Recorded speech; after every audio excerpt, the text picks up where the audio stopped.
And yet I'm more certain than ever that this is a struggle that humanity will win, and we in this country will win.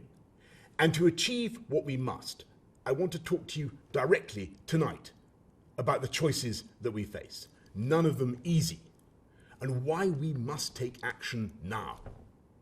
I know that we can succeed because we have succeeded before. When the sickness took hold in this country in March, we pulled together in a spirit of national sacrifice and community. We followed the guidance to the letter. We stayed at home, protected the NHS, and saved thousands of lives. And for months, with those disciplines of social distancing, we've kept that virus at bay. But we have to acknowledge that this is a great and freedom-loving country, and while the vast majority have complied with the rules, there have been too many breaches, too many opportunities for our invisible enemy to slip through undetected. The virus has started to spread again in an exponential way. Infections are up, hospital admissions are climbing. We can see what's happening in France and Spain. And we know, alas, that this virus is no less fatal than it was in the spring, and that the vast majority of our people are no less susceptible. And the iron laws of geometrical progression are shouting at us from the graphs that we risk many more deaths, many more families losing loved ones before their time. And I know that faced with that risk, the British people will want their government to continue to fight to protect them, you. And that's what we're doing night and day. And yet the single greatest weapon we bring to this fight is the common sense of the people themselves, the joint resolve of this country to work together to suppress COVID now. So today I set out a package of tougher measures in England. Early closing for pubs, bars, table service only, closing businesses that are not COVID secure, expanding the use of face coverings, new fines for those that fail to comply, once again asking office workers to work from home if they can, while enforcing the rule of 6 indoors and outdoors. A tougher package of national measures combined with the potential for tougher local restrictions for areas already in lockdown. I know that this approach, robust but proportionate, already carries the support of all the main parties in Parliament. After discussion with colleagues in the devolved administrations, I believe this broad approach is shared across the whole UK. And to those who say we don't need this stuff and we should leave people to take their own risks, I say these risks are not our own. The tragic reality of having COVID is that your mild cough can be someone else's death knell. And as for the suggestion that we should simply lock up the elderly and the vulnerable, with all the suffering that would entail, I must tell you that this is just not realistic.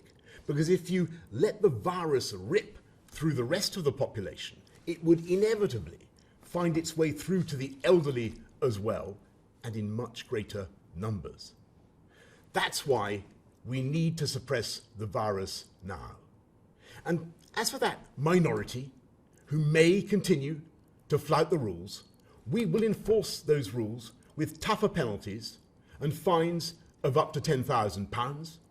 We will put more police out on the streets and use the army to backfill if necessary. And of course, I'm deeply spiritually reluctant to make any of these impositions or infringe anyone's freedom. But unless we take action, the risk is that we will have to go for tougher measures later when the deaths have already mounted and we have a huge caseload of infection such as we had in the spring. If we let this virus get out of control now, it would mean that our NHS had no space once again to deal with cancer patients and millions of other non-COVID medical needs. And if we were forced into a new national lockdown, that would threaten not just jobs and livelihoods, but the loving human contact on which we all depend. It would mean renewed loneliness and confinement for the elderly and vulnerable, and ultimately it would threaten once again the education of our children. We must do all we can to avoid going down that road again. But if people don't follow the rules we've set out, then we must reserve the right to go further. We must take action now, because a stitch in time saves 9. And this way, we can keep people in work, we can keep our shops and our schools open, and we can keep our country moving forward while we work together to suppress the virus. That is our strategy.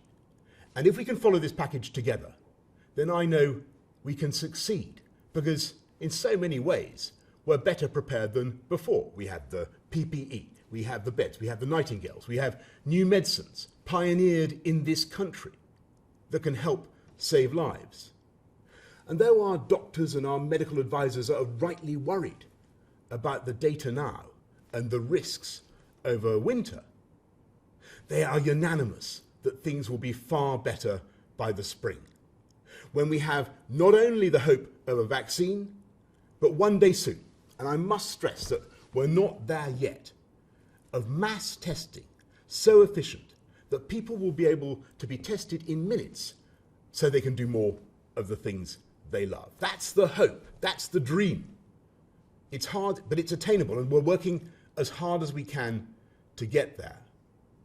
But until we do, we must rely on our willingness to look out for each other, to protect each other.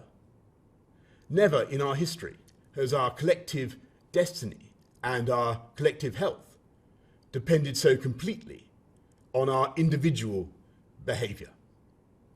If we follow these simple rules together, we will get through this winter together. There are unquestionably difficult months to come, and the fight against COVID is by no means over. And I have no doubt, however, that there are great days ahead. But now is the time for us all to summon the discipline and the resolve and the spirit of togetherness that will carry us through.